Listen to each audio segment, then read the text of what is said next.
Part 1. A Curious Boy. Let me tell you, slowly and gently, how this boy's story began. Mark Elliott Zuckerberg was born on May 14, 1984. Imagine a peaceful place with green trees and calm streets. He lived in a quiet town called Dobbs Ferry in New York, USA. Mark was a quiet boy. He wasn't loud or noisy. He liked to watch and listen. He liked to think deeply. He was always full of wonder and questions. He liked to ask why things worked. But most of all, Mark loved computers. Ah, yes, the glowing screen, the clicking keys, that was his world. His father, Edward, was a dentist. His mother, Karen, was a psychiatrist. Mark had 3 sisters. His home was full of love and learning. When Mark was 10, his father gave him a computer. It was a big, boxy machine. Mark didn't just play games. He wanted to make them. He read books about programming and typed code for hours. He even made a program that told him how many minutes he had been alive. His parents noticed his talent. They hired a tutor named David Newman. But soon David said, "Mark learns faster than I can teach." At school, Mark liked math and science. Sometimes he got bored and wrote computer code during class. His teachers knew he was special. He dreamed of building things to help people. Part 2. Building things. As a teenager, Mark made many small programs. One was called ZuckNet. It helped his family send messages through their computers. His dad even used it in his dental office. Mark also made a music program called Synapse. It learned what music you liked and suggested new songs. It was smart, like an early version of Spotify. Big companies like Microsoft offered to buy Synapse, but Mark said no. He wanted to go to college and keep learning. His friends called him the Wizard. He never stopped building. Part 3. A Big Dream. In 2002, Mark went to Harvard University. Harvard is a very famous school in the USA. Many world leaders, scientists, and artists have studied there. It was not easy to get in, but Mark had worked very hard in school. He loved learning, and now he was ready for the next big step in his life. At Harvard, Mark studied computer science and psychology. He wanted to understand people and also build things for them. He met many new friends. He joined clubs and met people from different countries. But even at college, Mark didn't stop building things. One night, he had an idea. What if there was a way for students to vote on who looked better in their student photos? He quickly built a website and called it FaceMash. It was a joke site. People clicked on photos of students to vote who looked better. In just a few hours, hundreds of people used it. But not everyone was happy. Some students got angry. Their photos were used without asking them. The school took down the site. Mark got into trouble. The Harvard staff said he broke the rules. But Mark had learned something very important. People loved to connect. They wanted to share. They wanted to see and be seen.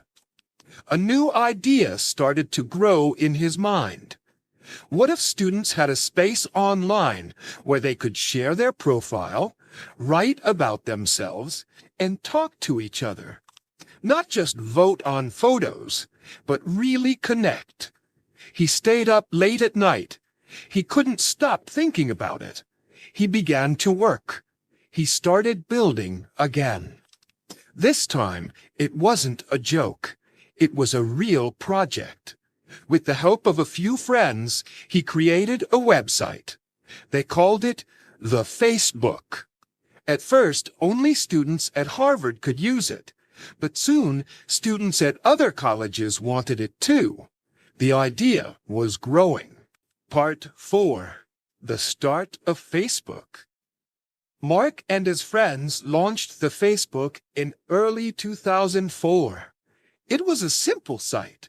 Students made profiles, added photos, and listed their interests. But people loved it. They felt connected. It spread from Harvard to Yale, then to Columbia, then to Stanford. The site grew very fast. Mark realized this was not just a small project. It was something much bigger. Students all over the country were signing up. Every day, thousands of new people joined. Mark made a big decision. He left Harvard. He moved to California. He wanted to work on Facebook full time. His parents were surprised, but they trusted him. In California, Mark and his team rented a small house. It became their office. They worked all day. Sometimes they forgot to eat. They were young, but they had big dreams. They dropped the word "the" and called it just Facebook. They made new features, a news feed, a wall, messages. More people joined, not just students, but everyone. Soon, parents, teachers, and even grandparents were using Facebook. Part 5. From dorm room to world stage. Facebook grew bigger every month. Mark became the CEO, the boss of a big company. He was only 20 years old. Companies noticed Facebook, big companies. Yahoo offered to buy Facebook for over $1 billion. Many people said, "Take the money." But Mark said no. He wanted to grow it himself. He believed in the future. More people joined his team. They moved to a big office. They held meetings. They planned new tools. They wanted to connect the whole world. Mark worked all the time. He answered emails. He talked to users. He read feedback. He wanted to make Facebook better every day. Part 6. Trouble and Fame. With success came trouble. Some students from Harvard said Mark stole their idea. They said they asked him to help with their site, and he used their idea to build Facebook. Mark said no. He said he built it on his own. But the students took him to court. After a long fight, they reached an agreement. Facebook paid money to end the case. But Mark did not stop. He kept building. He kept growing. Now the world knew his name. People called him the young billionaire. He was on the cover of magazines. He was invited to TV shows. But he didn't like being famous. He still wore the same gray t-shirt. He still wanted to work quietly. Part 7. The Billionaire Life. Mark became one of the youngest billionaires in the world. But he lived simply. He ate simple food. He drove a small car. He lived in a small house. He said, "I don't want to waste time picking clothes." That's why he always wore the same t-shirt. He wanted to focus on work. He loved his team. He treated people with respect. He asked them what they needed. He wanted Facebook to help people connect and share. Part 8. Helping the World. Mark married Priscilla Chan in 2012. She is a doctor. She helps children. Together, they started the Chan-Zuckerberg Initiative. It gives money to help schools, doctors, and scientists. They want to cure diseases. They want to make education better.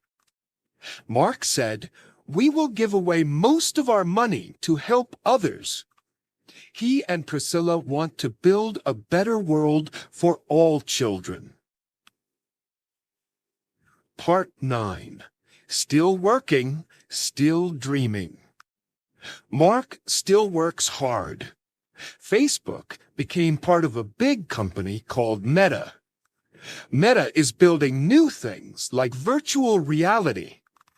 You can meet people in 3D worlds. You can play, work, and learn in new ways. Mark wants to help people feel close even when they are far away. He believes technology can bring people together. He is still curious. He still asks questions. He still wants to build the future. Part 10. Lessons from Mark. Mark Zuckerberg's story teaches us: be curious, ask why. Work hard, don't give up. Believe in your ideas. Help others when you can. He was just a quiet boy with a big dream, and he changed the world. And maybe one day you will too. Thanks for watching. Take action today, not tomorrow. Press subscribe. And let's keep learning together. You're doing great. See you in the next one. Stay strong.